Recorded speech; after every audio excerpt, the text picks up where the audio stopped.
Bonjour à toutes et à tous, apprentis hackeuses et apprentis hackers.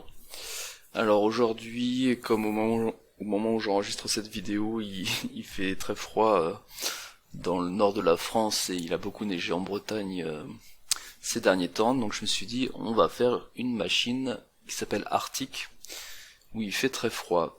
Non, plus sérieusement, c'est simplement parce que ça fait un moment qu'on n'a pas fait de machine Windows facile. Alors je me suis dit, prenons une machine Windows facile cette semaine. Et du coup, comme d'habitude, j'ai fait le scan and map en amont pour évaluer un peu la surface d'attaque qu'on a disponible sur cette cible, que l'on va essayer de pawner, cible qui est sur la plateforme Hack the Box, comme souvent sur cette chaîne Hacksize. Du coup, on voit ici qu'on a une machine un peu particulière puisqu'on n'a pas de port HTTP ouvert ni de SMB. Et par contre, on voit tout de suite que c'est du Windows puisqu'on a le 135 qui est ouvert et un port RPC dans les 49 000. Du coup, premier réflexe, c'est d'aller voir ce que c'est ce port 8500 qui a priori n'est pas bien identifié par Nmap. Probablement parce que j'ai pas fait l'identification avec SC. On peut le faire de ce pas.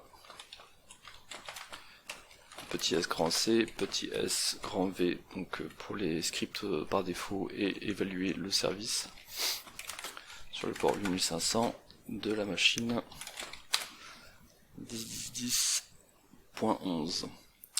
En attendant, ah oui, il faut que je mette PN pour éviter de pinguer la machine parce qu'apparemment la cible ne répond pas au ping.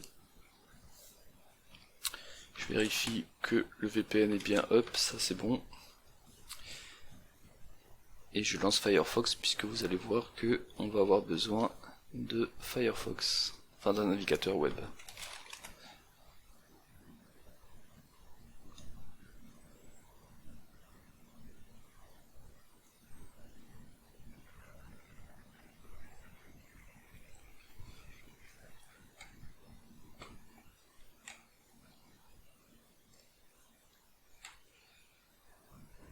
Alors ça prend pas mal de temps, donc normalement on va découvrir que le port 8500, je sais pas s'il va réussir à le découvrir, hein, parce que la machine a une configuration un peu particulière, on va s'en rendre vite s'en rendre compte.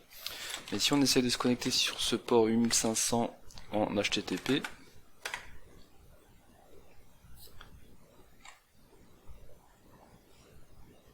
on va découvrir dans quelques secondes, normalement, si tout se passe bien. On voit en transparence derrière, comme ça je peux contrôler les deux en même temps pour voir celui-là qui est le plus rapide des deux. On voit derrière que c'est le plus rapide, que en effet ça répond bien en HTTP directement. Donc là on va voir si Nmap y arrive, mais s'il n'y arrive pas, on peut imaginer que c'est parce que le temps de réponse de la machine est très lent, comme on a pu le voir, ne serait-ce pour se connecter à ce port 8500. Et si je vais dans un des dossiers disponibles, on va sur le premier qui est CFIDE. Alors CFIDE, pour ceux qui connaissent directement, ça leur parle, c'est Cold Fusion IDE, j'imagine pour développement, intégration développement, je sais plus pourquoi le E. Mais donc c'est un répertoire qui est présent, donc ou qui est très important d'ailleurs, parce qu'il y a plein de choses importantes de présentes pour Cold Fusion. Donc du coup la seconde question qui vient, c'est qu'est-ce que c'est Cold Fusion? Et Cold Fusion, en gros, c'est un langage informatique middleware qui est utilisé pour développer des applications web interprétées et transpilées en Java. Donc on va parler Java durant cette vidéo. Et donc si je clique sur Administrator, tout comme quand j'ai cliqué sur CFIDE, on voit que c'est super lent pour répondre. Et c'est pour ça que je soupçonne que Nmap n'arrive pas à identifier le service. Il continue de dire que c'est du FMTP, alors que ça répond en HTTP. Mais bon, c'est pas grave, comme on l'a vu, on peut jouer avec la cible quand même. Du coup, donc quand ça voudra bien, ça met du temps. On on voit que on tombe sur une interface d'administration qui demande un login mot de passe. On voit effectivement que c'est du ColdFusion, c'est spécifié dans le petit texte en dessous. Du coup, on a envie de regarder, c'est pas MSF Console d'ailleurs, c'est SearchPloit, s'il y a des exploits associés à ColdFusion. Je sais pas comment on prononce en français, hein. Peut-être que c'est ouais, ColdFusion, c'est peut-être mieux. Mon mot de passe. Et on voit qu'il y en a beaucoup. Du coup, ce serait mieux d'avoir une version, et si on attend un peu, on voit qu'il nous affiche la version, qui est donc ColdFusion 8. Et donc sur ColdFusion 8, on a par exemple cet exploit sur Metasploit qui permet de faire un upload arbitraire de fichiers, et donc de prendre la main sur cette cible. Du coup, bah, on va essayer ça de ce pas, hein, puisque ça paraît être une bonne piste. Et comme c'est une machine facile, pour les habitués d'Axebox, on peut imaginer que un module Metasploit est suffisant pour hacker cette machine.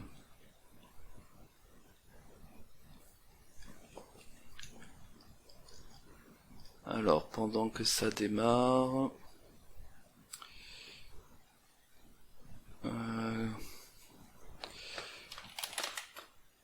donc je cherche ColdFusion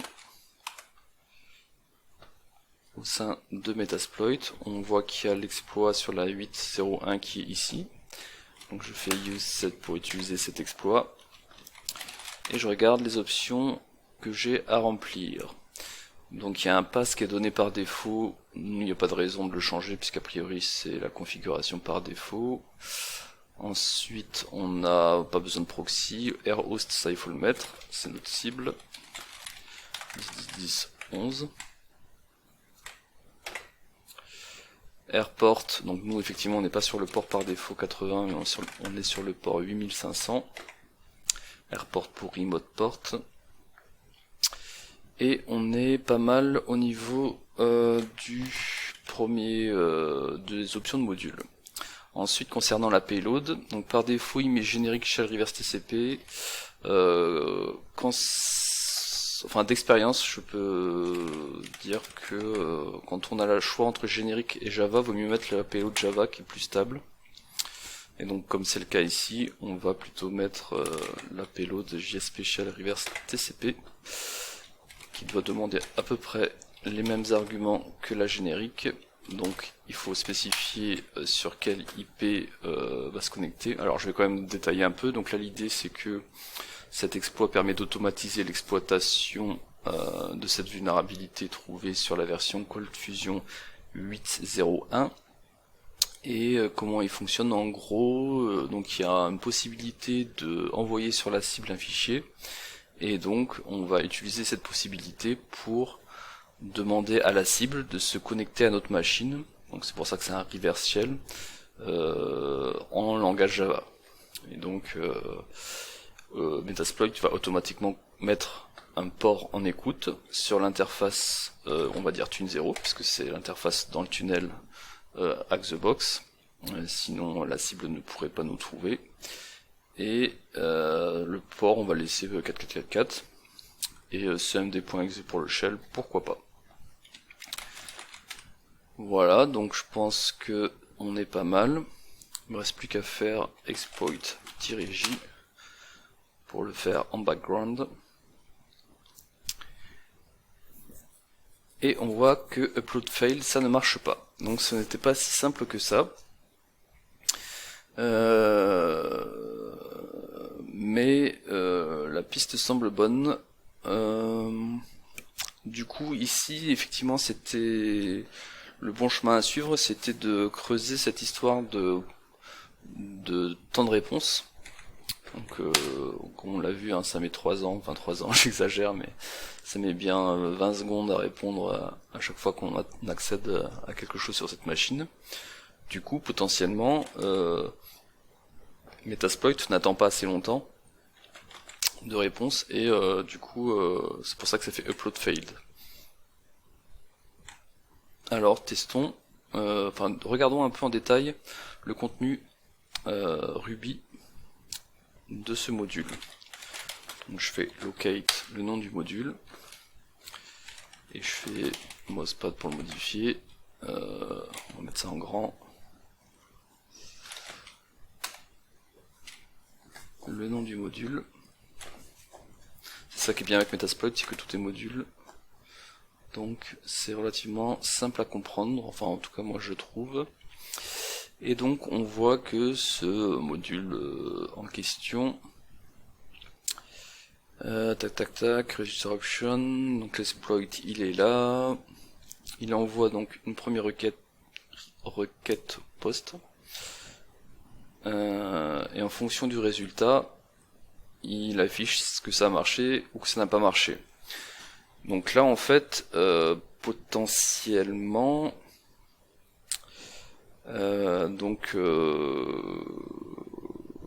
il faut que la réponse soit 200 et que en plus, enfin déjà qu'il y ait une réponse, que la réponse soit 200 et que en plus le contenu de la réponse soit différent de ça. Ou égal ça je sais plus si c'est différent, qu'est-ce que ça veut dire ça. Mais en tout cas, nous potentiellement, vu que ça met 20 secondes à on va dire une vingtaine de secondes à répondre, potentiellement, et ben du coup, comme ici, on a une requête qui attend que 5, alors je sais pas si 5 secondes ou si c'est une autre, comment on appelle ça, une autre unité, mais en tout cas, on peut estimer que on va essayer de multiplier par 5 le temps d'attente pour voir si ça permet de faire mieux marcher l'exploit. Et donc ça sera la même chose pour la requête suivante, attendre 25 au lieu de 5, donc multiplier par 5 le temps d'attente de la réponse. Et normalement, je prends un chemin qui marche, normalement ça sera suffisant pour exploiter ce ColdFusion version 8. Donc je relance le exploit-j. Je sais plus s'il faut que je quitte et que je relance Metasploit, je pense que oui. Sinon il prend pas en compte la modif. Donc je quitte et je relance MSF Console.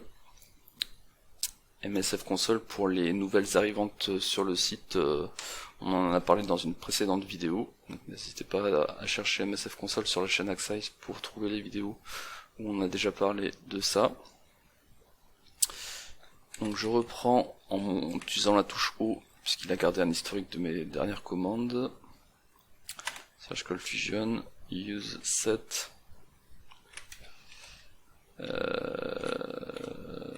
En gros, faut tout refaire pareil, hein. Set airport, set airhost, set headhost, set payload. On est tout bon. Tac, tac, tac, tac. Ça semble pas mal. Voyons voir si c'est mieux. En attendant 25 au lieu de 5.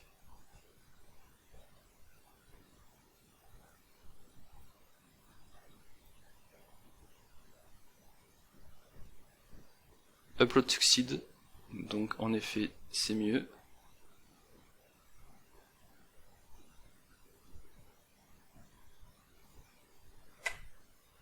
Par contre...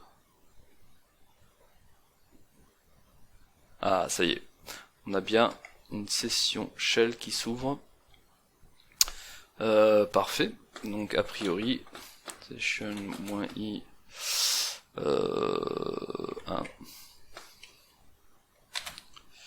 On a bien de l'exécution de code et donc un shell sur la cible Arctic en tant que Tolis. Donc si je vais sur users Tolis dans desktop, voilà, j'ai le premier flag qu'on va essayer d'afficher. PowerShell. Je mélange avec Python, il faut un -c ou pas? PowerShell. Non, on peut directement mettre en argument. Donc ça va être gc getContent user.txt substring 04 pour afficher les 4 premiers caractères du flag. Parfait. Donc on a eu le premier flag. Donc cool. Donc l'objectif, je rappelle, hein, sur les machines out of the box et souvent dans le hacking sur des clients, c'est d'avoir le plus de droits possible et donc d'élever ses droits en tant qu'administrateur. Donc le flag que l'on cherche à lire est dans users administrator, mais on n'a pas l'air de pouvoir y aller, ce qui est normal puisque on n'a pas les droits d'administration. Du coup, comment on pourrait faire? Donc, si on fait un système info, on voit que nous sommes sur une machine 2008 R2, donc elle n'est pas toute récente, et surtout on voit, ils sont où? Ici, on voit qu'il n'y a aucun hotfix, donc elle n'est pas patchée. Du coup, aujourd'hui, quand elle est sortie, il y en avait probablement moins, mais aujourd'hui il y a en tout cas au moins plusieurs exploits disponibles pour exploiter une 2008 R2 qui n'est pas patchée. Et je propose d'utiliser, puisqu'on l'a jamais fait sur Acksize, donc d'utiliser un exploit qui est une MS de 2010.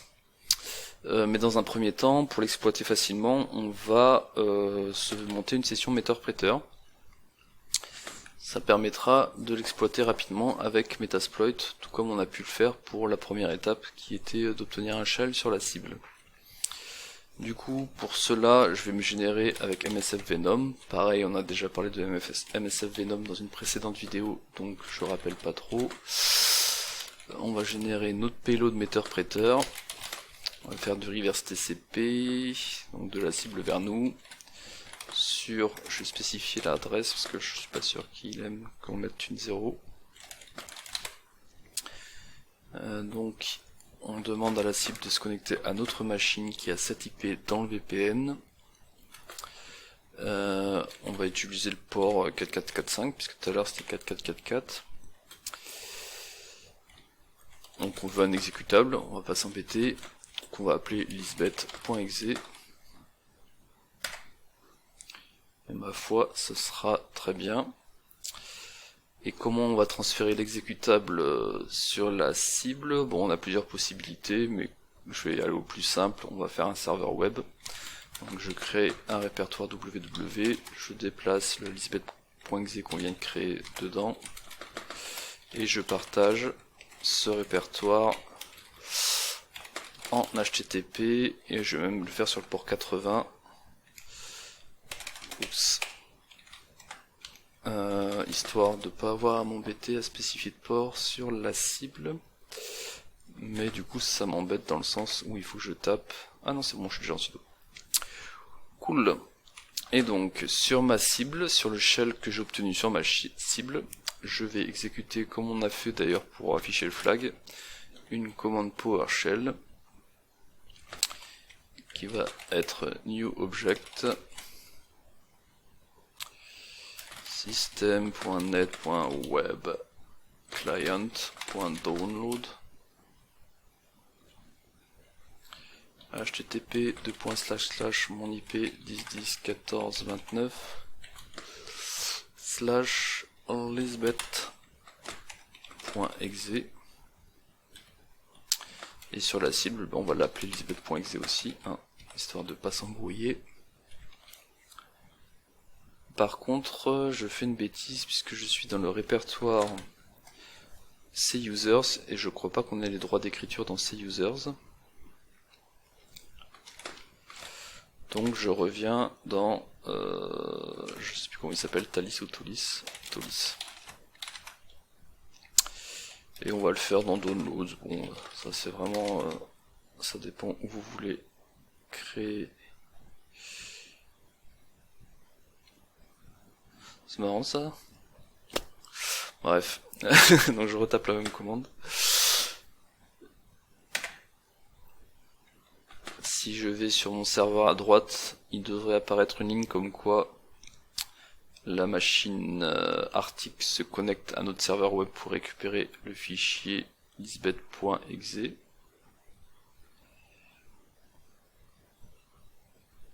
C'est curieux que ça mette autant de temps. Est-ce que j'aurais fait une erreur quelque part?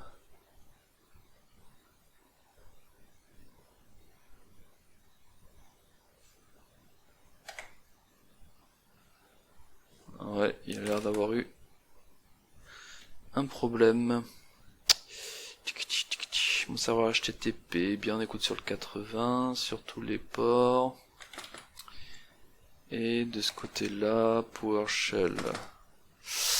New Object. System.net.webclient. .download file. Ah ouais, j'ai oublié le file ici. Donc, je fais un copier-coller parce que je suis un flemmard. File, et je remets la suite. Je me mets là, bim.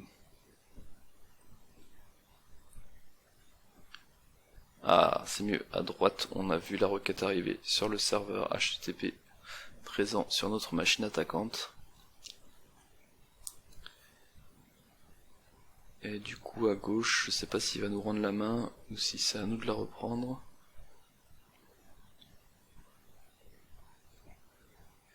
Ok, on la reprend. Parfait, du coup là on a bien lisbeth.exe qui est présent.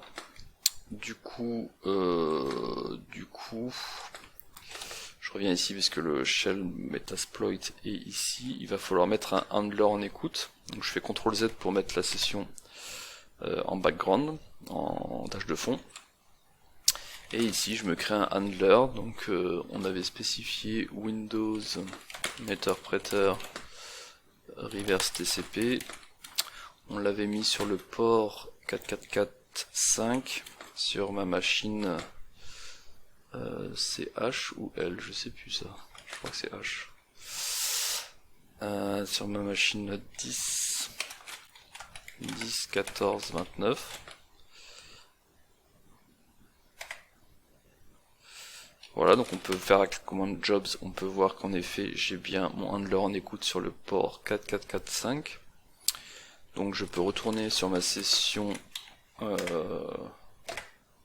ici, shell, et je peux lancer lisbeth.exe. Parfait, qui monte une session Meterpreter sur la machine attaquante. Donc je refais un CTRL Z parce que pour l'instant je crois pas qu'on va la réutiliser d'ailleurs, notre session 1. Et je me connecte sur la session 2. KTUID, on est bientôt lisse. Packet 6 info. Alors là, petite astuce, on a un Meterpreter en 32 bits alors que la cible est en 64 bits. Donc il est conseillé de migrer dans un process qui est 64 bits. Donc là, ce qui peut être une bonne idée, c'est un process de type serveur. Donc on a par exemple le service. Enfin, en gros, faut chercher un process qui va pas être fermé rapidement. Et donc un service en général, c'est jamais fermé. Donc c'est une bonne piste de migrer dans un process service. Donc faisons ça. Donc la migration, ça consiste simplement à, au niveau de la mémoire, à enlever le Meterpreter d'un processus et à le mettre dans un autre processus pour différentes raisons, stabilité, évasion, etc., etc. Bien, donc maintenant qu'on a fait ça, je peux refaire background parce qu'on va pas l'utiliser directement. Tac, et je peux faire search la vulnérabilité que je voulais utiliser, qui est une schedule task elevator. Donc on va utiliser une tâche planifiée pour élever nos droits sur la cible, en utilisant donc le XML. Donc j'ai juste à faire use 0. Dans les options qu'il me demande, il me demande la session. Donc c'est la session Meterpreter 2, puisque la session 1 c'est pas du Meterpreter, donc il ne pourra pas l'utiliser pour effectuer cet exploit. Est-ce qu'on a besoin d'autre chose? Ah bah oui, la payload. Hein. Donc la payload, Windows Meterpreter Reverse, c'est pas mal. Sauf si vous voulez directement mettre du x64, mais ça à la limite on s'en fout. Par contre, il faut mettre la bonne adresse, donc lhost tun0 et un autre port que 444 puisqu'il est déjà utilisé. Donc on va mettre 444 après le 4 le 5 ce sera 6. Après un show target pour voir les cibles dispo, mais là il n'y en a qu'une, ça tombe bien, de toute façon on est en 2008. Et ma foi, ça doit être bon, hein, si je refais une option, ça doit être bon. Exploit-j. Il prépare la payload, il l'envoie, il l'exécute, la tâche planifiée est exécutée, et ça nous permet d'obtenir une troisième session Meterpreter. Et si je me connecte sur cette troisième session Meterpreter, et que je fais un getUID, bim, on n'est plus utilisateur, mais on est bien administratrice de la machine. Donc on peut dire que la machine est pawnée. Et pour le vérifier, je lance un shell, je vais dans C users administrator desktop. On a bien le root.txt qui est là, et donc comme tout à l'heure, PowerShell, getContent root.txt.substring 04. Bim. Parfait. On affiche bien les 4 premiers caractères de ce flag root.txt. Donc la machine est pawnée. Voilà pour cette machine dans le froid. Si vous préférez les write-up HTML, donc plutôt texte et image, eh bien vous avez celui de la hackeuse de la semaine, Sheniren, qui est disponible.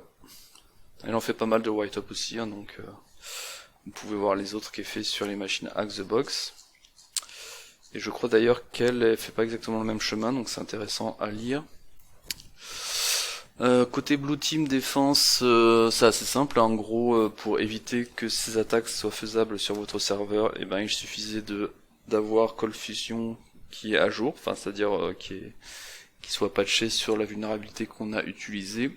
Et pareil niveau OS, il aurait fallu patcher Microsoft Windows quoi pour qu'on ne puisse pas utiliser cette élévation de privilèges. Ça sera tout pour aujourd'hui. N'hésitez pas à laisser des commentaires ou des suggestions, ce que vous voulez. Et il me reste plus qu'à vous dire à la semaine prochaine pour faire un pas de plus vers le niveau hacking de Lisbeth Salander.